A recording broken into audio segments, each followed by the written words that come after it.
Hello बच्चों, कैसे हो आप सब। आई थिंक सब अच्छे होंगे और बहुत मेहनत कर रहे होंगे। तो इसी के साथ रैपिड रिवीजन की सीरीज में दूसरा टॉपिक है हमारा rise of nationalism in Europe. तो ये वाला टॉपिक मैं आपके लिए लेके आया हूं। बच्चों को बड़ा कंफ्यूजन रहता है इसमें, सर कौन सा वाला टॉपिक पढ़ लें, कौन सा वाला टॉपिक इजी रहेगा, कौन जल्दी हो जाएगा।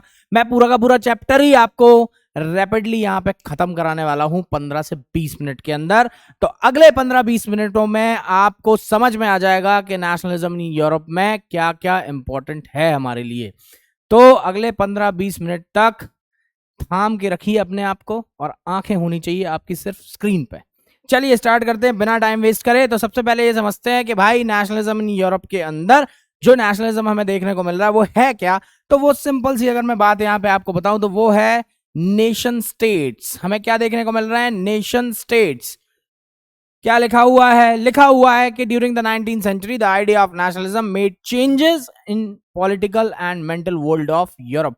तो यूरोप की जो देश आज हमें दिखाई देते हैं या जो कंट्रीज हमें दिखाई देती हैं वो उस समय पे कैसी थी, वो डायनेस्टिक स्टेट्स हुआ करते थे जिनको कंट्री का फॉर्म मिला या कंट्री के फॉर्म में वो निकल के आए। ठीक है, आगे बढ़ते हैं।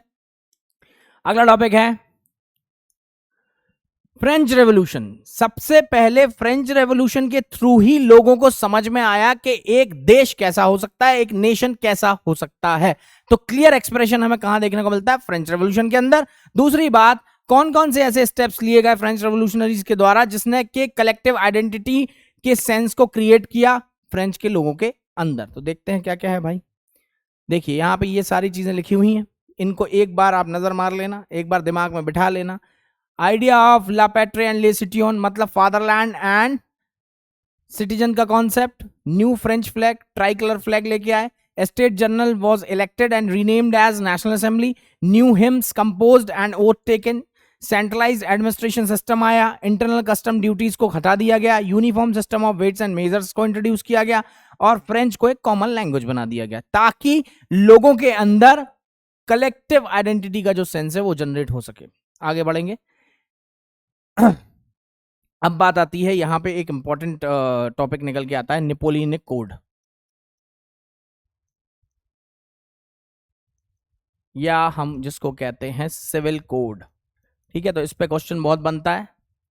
1804 इसने कब से कब तक रूल किया फ्रांस को इसने रूल किया 1799 से लेके 1815 तक। मैंने जब आपको पीवाई की सीरीज कराई थी rise of nationalism in Europe की, तो मैंने आपको बताया था कि 1803 से लेके और 1815 तक नेपोलियन ने 60 वॉर्स लड़े और आपको पता है केवल 7 में उसकी हार हुई। ठीक है ना, 53 वॉर्स जो है वो उसने जीते हैं। तो इतना मतलब इतने बड़े लेवल का वॉरियर था वो। ठीक है, 1815 में हार गया वो। उसके बाद क्या हुआ, कंजर्वेटिव रेजिम आएगी। ठीक है ना, gained absolute power in 1799 by become the first council. ठीक है, आगे बढ़ते हैं। सिविल कोड, ये क्वेश्चन 3 मार्क्स में भी आ सकता है। ठीक है, इससे एमसीक्यू भी बन सकता है, अलग अलग चीजें हैं। तो आप इनको बस याद रखिए, अपने दिमाग में रखिए कि क्या क्या है इसके अंदर। सिविल कोड इतना अच्छा क्यों लगा लोगों को। ठीक है, एक अच्छा एडमिनिस्ट्रेटिव रिफॉर्म की तरह क्यों देखा जाता है सिविल कोड को, तो उसकी ये वजह है। ठीक है, इक्वालिटी बिफोर लॉ लेके आया वो, राइट टू प्रॉपर्टी दे दिया, एडमिनिस्ट्रेटिव मेजर्स को सिंप्लीफाई कर दिया, फ्यूडल सिस्टम को हटा दिया, पीजेंट्स को सर्वडम और मैन्योरियल ड्यू से फ्री कर दिया, गिल्ड के रेस्ट्रिक्शंस खत्म कर दिए, ट्रांसपोर्ट और कम्युनिकेशन सिस्टम्स को इंप्रूव कर दिया। ये सारी चीजें उसने की, इसीलिए लोगों से पसंद कर रहे थे। ठीक है, दूसरी बात, नेपोलियन ने यहाँ पे पॉलिटिकल फ्रीडम को तो छीना, टैक्सेस को इंक्रीज किया, सेंसरशिप बढ़ाई और लोगों को फोर्स किया फ्रेंच आर्मी ज्वाइन करने के लिए। ये भी काम इन्होंने किए हैं। चलिए आगे बढ़ते हैं। The making of nationalism in Europe के अंदर कोई भी नेशन स्टेट यूरोप में नहीं दिखता हमको कॉमन आइडेंटिटी और कल्चर के साथ। लोग अलग अलग एरियाज में रहते थे, अलग अलग लैंग्वेज बोलते थे। जैसे कि एग्जांपल एक दिया हुआ है हंगरी का, आधी से ज्यादा पॉपुलेशन मगयार लैंग्वेज बोलती थी, जबकि आधी से ज्यादा लैंग्वेज वैरायटी ऑफ डायलेक्ट्स बोलती थी। गैलिशिया के अंदर लोग पोलिश लैंग्वेज को बोलते थे। तो इसी वजह से यहाँ पे नेशन स्टेट फॉर्मेशन नहीं हो पा रहा था। फिर बात की जाती है the aristocracy and the new middle class. तो एरिस्टोक्रेसी की कुछ कॉमन कैरेक्टरिस्टिक्स यहाँ पे देखने को मिलेंगी आपको। क्या कैरेक्टरिस्टिक्स हैं, ये लैंड ओनिंग क्लास है। ठीक है, फ्रेंच बोलते हैं और इनके बीच में मैरिज बॉन्ड्स हैं।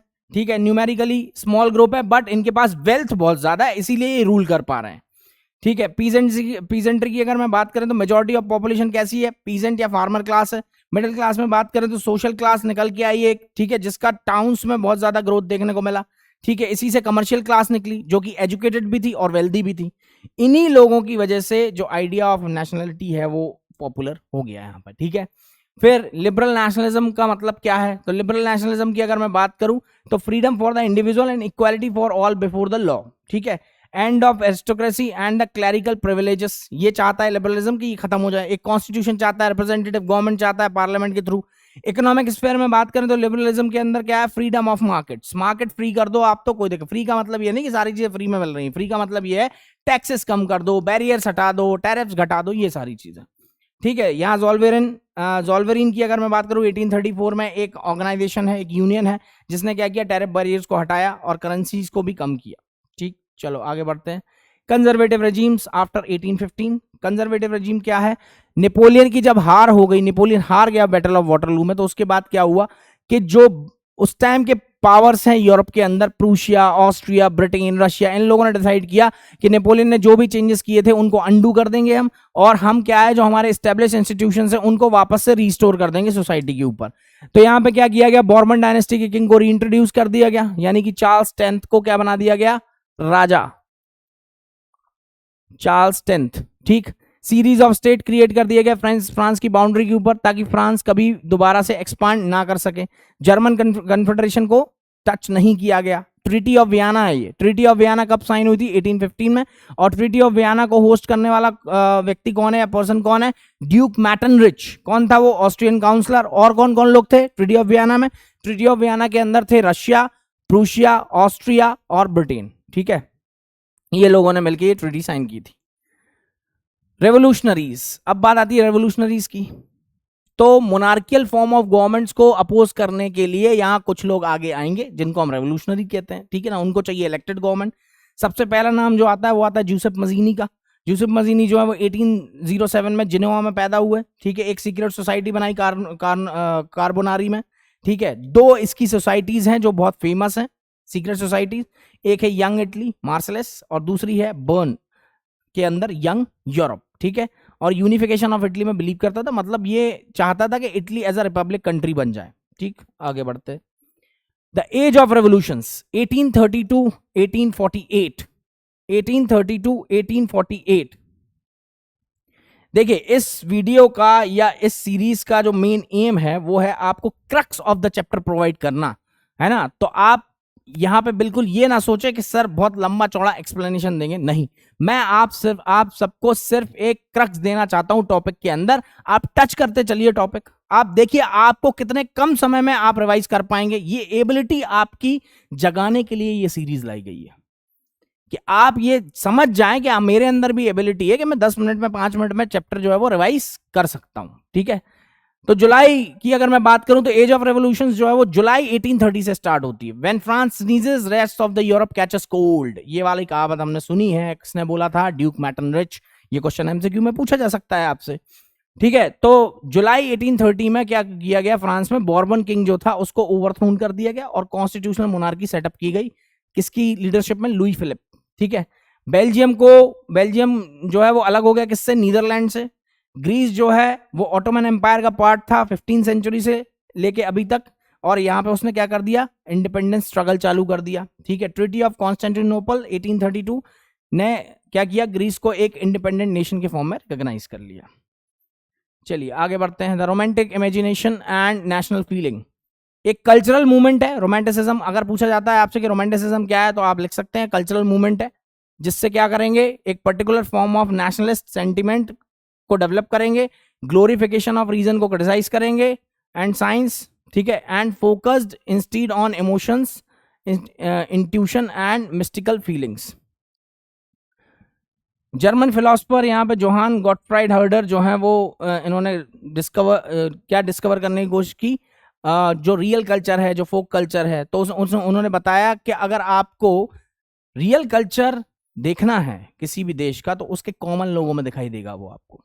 ठीक है, फोक पोएट्री में, फोक डांसेस में, फोक सॉन्ग्स में। ठीक है, इसके लिए एक टर्म भी यूज किया गया था यहाँ पे, दास वोक। ठीक है। दास वोग क्या है? कॉमन लोग। Hunger, hardship and popular revolt. बहुत सारी कंट्रीज जो यूरोप में है उस समय पे क्या था कि बहुत सारे लोग एम्प्लॉयमेंट के लिए घूम रहे हैं, या अनएम्प्लॉयमेंट एक बहुत बड़ी प्रॉब्लम है। ठीक है, लोग क्या है रूरल एरिया से माइग्रेट करके सिटीज में जा रहे हैं, और सिटीज क्या हो रही हैं? ओवर क्राउड हो रही हैं। ठीक है, लोग मजबूर हैं स्लम्स में रहने के लिए। दिन पे दिन चीजों के दाम बढ़ते जा रहे हैं। ठीक है, क्रॉप प्रोड्यूस उतना ज्यादा है नहीं। ठीक है, तो इस सब की वजह से क्या हुआ? बहुत ज्यादा अशांति फैल गई। पैपरिज्म का मतलब होता है अशांति फैलना। ठीक है, चलो आगे बढ़ते हैं। 1848 में population of Paris came out on the roads and Louis Philippe was forced to flee and national assembly proclaimed as republic. तो फ्रांस क्या बन गया? रिपब्लिक। 1845 में वीवर्स ने सिलेशिया में एक रिवोल्ट किया, किसके अगेंस्ट? कॉन्ट्रैक्टर के अगेंस्ट। 11 वीवर्स इसमें मारे गए थे। ठीक है ना, ये सारे के सारे वीवर्स जो है वो कॉन्ट्रैक्टर के घर के बाहर जाके खड़े हो गए, उसको धमकाने लग गए, मारने पीटने की धमकी देने लग गए। उसने पुलिस को फोन कर दिया, पुलिस आई, उसने ओपन फायर खोल दिया और उसमें 11 लोग मारे गए। फिर revolution of the liberals, educated middle class का जो रेवोल्यूशन है उसको कहते हैं रेवोल्यूशन ऑफ लिबरल्स। ठीक है ना, इन्होंने किस चीज के लिए रेवोल्यूशन स्टार्ट किया या रिवोल्ट करना स्टार्ट किया? कॉन्स्टिट्यूशन के लिए। ठीक है, और नेशनल यूनिफिकेशन के लिए। आगे बढ़ते हैं। 18 मई 1848 को, अच्छा रेवोल्यूशन ऑफ लिबरल वाला क्वेश्चन आपसे अगर पूछा जाएगा तो रेवोल्यूशन ऑफ लिबरल में आपको एक एग्जांपल देना पड़ेगा फ्रैंकफर्ट पार्लियामेंट का। This was the effort initiated by educated middle class in Germany, we can see as example. तो यहाँ पे क्या दिख रहा है कि 1848 में मेंबर्स जो हैं पॉलिटिकल एसोसिएशंस के, उन्होंने 831 इलेक्टेड लोगों को यहाँ पे 831 लोगों को इलेक्ट किया है ना, और उनके साथ मिलके फ्रैंकफर्ट पार्लियामेंट बनाने का सोचा। कहां पहुंचे? सेंट पॉल चर्च में, और एक कॉन्स्टिट्यूशन बनाया जर्मन नेशन के लिए। बट किंग ने अपोज कर दिया। अब कौन से किंग ने अपोज कर दिया? प्रूशियन किंग ने। Prussia was a part of Germany, उसने अपोज किया। ठीक है, and also lost its social base and as no right were given to workers and women. ठीक है, इन लोगों की गलती क्या थी कि इन लोगों ने वर्कर और वुमेन को राइट नहीं दिए थे। It forced the autocratic monarchs to introduce some changes. Serfdom and bonded labor was abolished. Hungarian were granted more autonomy. Hungary को ज्यादा ऑटोनॉमी दी गई। इस तरह की चीजें इससे हुई हैं। फिर बात आती है जर्मनी। अब देखिए यहाँ पे नेशनलिज्म जो है ना, स्टार्टिंग फेज में अगर हम देखें नेशनलिज्म का, जब हम 18th सेंचुरी में देखते हैं नेशनलिज्म को, 18th सेंचुरी और first half of 19th century, तो उसमें हमें दिखाई देता है डेमोक्रेसी और रिपब्लिक को ही नेशनलिज्म के फॉर्म में हम देख रहे हैं। या नेशनलिज्म किस फॉर्म में दिखता है हमें? डेमोक्रेसी एंड रिपब्लिक के फॉर्म में। लेकिन second half of 19th century मतलब 1850s के बाद हमें नेशनलिज्म किस फॉर्म में दिखाई देने लगता है? इंपीरियलिज्म के फॉर्म में। किस फॉर्म में दिखाई देने लगता है? इंपीरियलिज्म के फॉर्म में। तो यहां पे क्या हुआ? जर्मनी को यूनाइट करने की बात की जा रही है। कौन है chief architect? Otto von Bismarck है। किसकी हेल्प से जर्मनी को यूनाइट किया इसने? प्रूशियन आर्मी और ब्यूरोक्रेसी। ठीक है ना, किसके अगेंस्ट वॉर लड़ा इसने? फ्रांस, डेनमार्क और ऑस्ट्रिया के अगेंस्ट इसने वॉर लड़ा। ठीक है ना, 7 साल लंबा वॉर चला। फाइनली इसमें जीत किसकी हुई? प्रूशिया की, और प्रूशियन किंग को जर्मनी का राजा बना दिया गया। यही जर्मन यूनिफिकेशन है। ठीक है, 3 war over 7 year ended in Prussian victory and completed the process of unification. Kaiser William I of Prussia headed the new German Empire. Italy, अब बात आती है इटली यूनिफिकेशन की। तो इटली जो है वो 7 स्टेट्स में डिवाइडेड था, बट केवल एक ही स्टेट ऐसा था जिसपे इटालियन प्रिंसली हाउस जो है वो रूल कर रहा था। ठीक है, उसका नाम क्या है? Sardinia piedmont. यूनिफिकेशन प्रोसेस जो है वो जूसेफ मजीना ने स्टार्ट की थी बहुत पहले। ठीक है, बट इट फेल्ड। यहां पे चीफ मिनिस्टर जो कैवर है, काउंट डी कैवर, इसने यहां पे लीडरशिप ली किसकी? इटली यूनिफिकेशन की।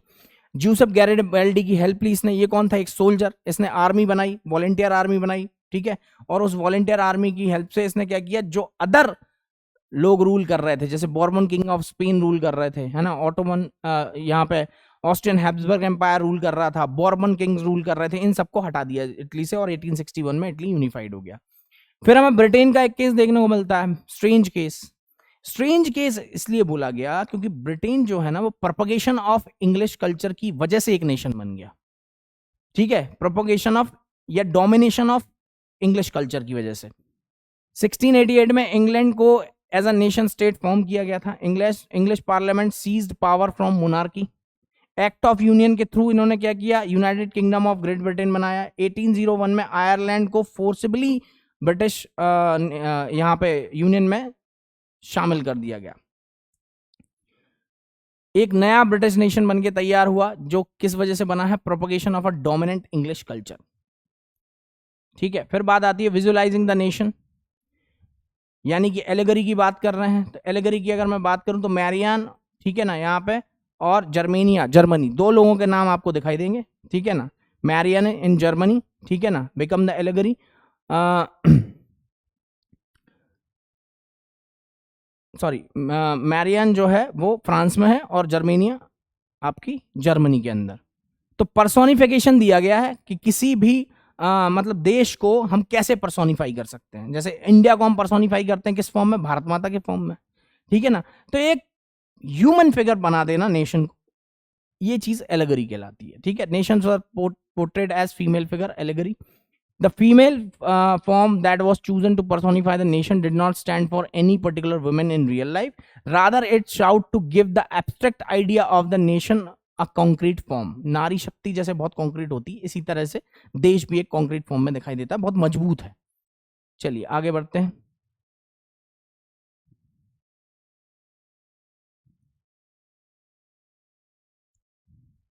ठीक है, इसमें एक आपका टॉपिक है बाल्कन वाला टॉपिक। तो बाल्कन नेशंस के साथ प्रॉब्लम क्या है, बाल्कन नेशंस के साथ प्रॉब्लम ये है कि बहुत सारी छोटी छोटे कंट्रीज आपको दिखती हैं बाल्कन रीजन में। वो इसलिए दिखती हैं क्योंकि रोमांटिसिज्म का जो दौर था उस टाइम पे बाल्कन नेशंस में एक होड़ मच गई कि हमें भी इंडिपेंडेंट नेशंस के फॉर्म में आना है। ठीक है, तो आप देखते हो कि वहां पे छोटे छोटे जो सिटी स्टेट्स टाइप की कंट्री दिखती है आपको, एक सिटी वाली कंट्री है। ठीक है, तो इस तरह की जो कंट्रीज हैं इन्होंने अपने इंडिपेंडेंस के लिए यहाँ पे रिवोल्ट करना स्टार्ट कर दिया, जो कि अल्टीमेटली किस फॉर्म में फिर हमें दिखाई दिया, बहुत छोटे छोटे नेशंस के फॉर्म में हमें दिखाई देता है। Ultimately Balkan issue was the main cause of first world war. ठीक है ना, तो इसी वजह से फर्स्ट वर्ल्ड वॉर यहाँ पे दिखाई देता है। ठीक है बच्चों, सो ये एक क्रक्स मैंने आपको प्रोवाइड किया चैप्टर के अंदर कि आप क्या क्या यहाँ पर टच कर सकते हो चैप्टर के अंदर।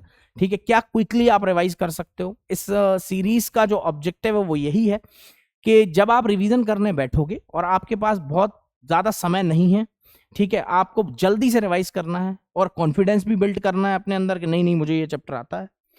तो जब आप क्विकली रिवीजन करोगे चैप्टर के अंदर तो आपको इस फॉर्मेट में रिवीजन करना है, ये हमारा मेन मोटिव है। ठीक है, जो आप तक पहुंचाना था। ठीक है, तो इस सीरीज के इस सीरीज के माध्यम से ये मैसेज देने की कोशिश कर रहे हैं कि आप लोग क्विकली रिवीजन कर सकते हैं विद कॉन्फिडेंस। ठीक है, कि आपसे पेपर बनेगा। सो थैंक यू बच्चों, मिलते हैं अगले टॉपिक में। ठीक है, थैंक यू बच्चों।